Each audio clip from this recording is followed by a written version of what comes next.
This channel's content is strictly for educational and informational purpose and does not endorse or promote any form of violence, harm, illegal activities, self-injuries and communal disharmony. বাংলার মা বোনেদের কিভাবে অপমান বিরোধীদের এক সপ্তাহের মধ্যে প্রমাণ করে দেখাবো।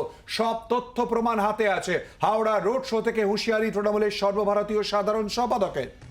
এক সপ্তাহে প্রমাণ করব যে কিভাবে সংবাদ মাধ্যম, বিজেপি আর কেন্দ্রীয় সরকারের একাংশ বাংলাকে কুলসিত করেছে।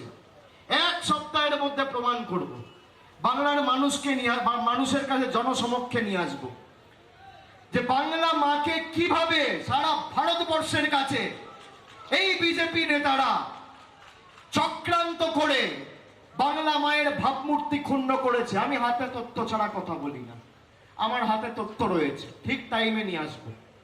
আমি ওসব বলি না, বোম ফেলবো, বিস্ফোরণ করব, এত তারিখে এই হবে। আমি জ্যোতিষ নয়, গণৎকার নয়, আমি ভবিষ্যৎবাণী করি না। প্রবীর চক্রবর্তী রয়েছে আমাদের সঙ্গে। প্রবীর, অভিষেক বন্দ্যোপাধ্যায় তিনি বলছেন বাংলার মা বোনেদের কিভাবে অপমান করেছে বিরোধীরা, এই বিজেপি নেতারা কিভাবে বাংলা মায়ের বিরুদ্ধে চক্রান্ত করেছে সেটা তিনি ফাঁস করে দেবেন। এটা কিসের ইঙ্গিত প্রবীর? দেখো, আজকে হাওড়া রোড শোতে শেষে অভিষেক বন্দ্যোপাধ্যায় যখন বক্তব্য রাখছিলেন তখন তিনি হুঁশিয়ারি দিয়েছেন যে এক সপ্তাহের মধ্যে তিনি প্রমাণ করে দেবেন যে বিজেপি কিভাবে চক্রান্ত করেছে বাংলার প্রতি, বাংলাকে কলুষিত করেছে এবং বাংলার মা বোনদের অপমান করছেন কিভাবে, এক সপ্তাহের মধ্যে তিনি প্রমাণ করে দেবেন। এবং এই ক্ষেত্রে তার হাতে যে সুনির্দিষ্ট তথ্য রয়েছে সেই কথাও কিন্তু আজকে অভিষেক বন্দ্যোপাধ্যায় বলেছেন এবং কার্যত শুভেন্দু অধিকারীকে কটাক্ষ করেছেন তিনি, যে নাম না করে যে তিনি বোমা ফাটাবেন বা কবে কোন ডেটে কি হবে সেই সব তিনি বলবেন না, কারণ তিনি জ্যোতিষ নন। কিন্তু তার হাতে তিনি নির্দিষ্ট তথ্য প্রমাণের ভিত্তিতে কথা বলেন।